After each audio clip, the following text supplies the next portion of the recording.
بسم الله الرحمن الرحيم نحمده ونصلي على رسوله الكريم أما بعد قال الله تبارك وتعالى في كلامه المجيد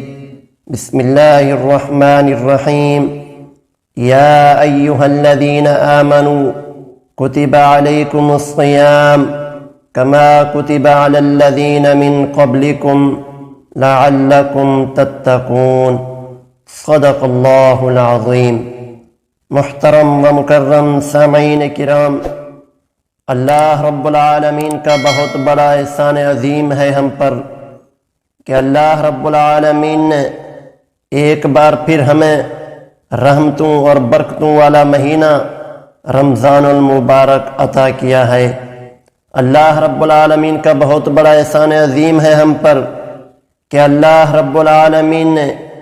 ایک بار پھر ہمیں نیکیوں کا موسم بہار مہینہ عطا کیا ہے، وگرنہ اگر ہم پیچھے دیکھیں ہمارے عزیز و اقارب، ہمارے دوست احباب، ہمارے رشتہ دار جنہوں نے پچھلے سال ہمارے ساتھ روزے رکھے تھے، سحری اور افطاریاں کی تھیں، اس دفعہ وہ ہمیں نظر نہیں آ رہے۔ یہ اللہ کا ہم پر بہت بڑا احسان عظیم ہے کہ اللہ نے ہمیں ایک بار پھر موقع عطا کیا ہے کہ اس رمضان المبارک میں ہم اپنے گناہوں کی بخشش کروا سکیں، اپنے گناہوں کی مغفرت مانگ سکیں اور اللہ رب العالمین سے توبہ استغفار کر سکیں۔ عزیز دوستوں اور بھائیوں، روزے کا جو بنیادی مقصد ہے، اللہ رب العالمین قرآن مجید کے اندر اس مقصد کو بیان کرتے ہیں۔ فرمایا یا ایہا الذین آمنوا، اے ایمان والو، کتب علیکم الصیام، تم پر روزے فرض کر دیے گئے ہیں، کما کتب علی الذین من قبلکم، جس طرح تم سے پہلے لوگوں پر یہ روزے فرض تھے، لعلکم تتقون، اس کا جو مقصد ہے، روزے فرض کرنے کا جو مقصد ہے، تمہیں بھوکا اور پیاسا رکھنے کا جو مقصد ہے وہ یہ ہے لعلکم تتقون، تاکہ تم متقی بن جاؤ، پرہیزگار بن جاؤ، روزہ رکھ کر تم اللہ رب العالمین سے ڈرو، تمہارے دلوں میں تقوی آ جائے، تمہارے دلوں میں اللہ کا ڈر، اللہ کا خوف پیدا ہو۔ جب ایک انسان روزہ رکھتا ہے تو روزے کے ساتھ وہ تقوی اختیار رکھتے ہوئے،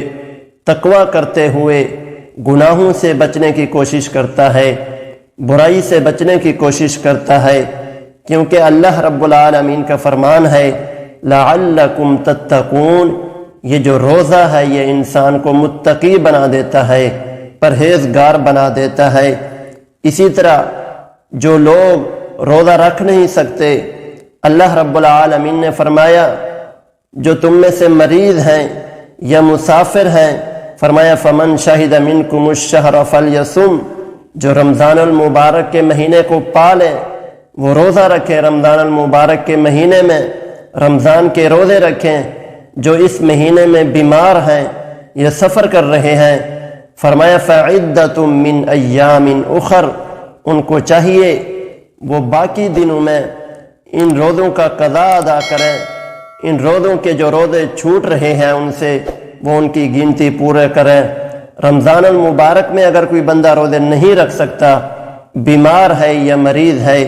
وہ باقی دنوں میں ان کی گنتی کو پورا کرے، رمضان المبارک کے چھوٹے ہوئے روزے مکمل کرے۔ اللہ رب العالمین سے دعا ہے کہ اللہ ہمیں اس مہینے میں بہت زیادہ نیکیاں کرنے کی توفیق عطا فرمائے۔ اللہ رب العالمین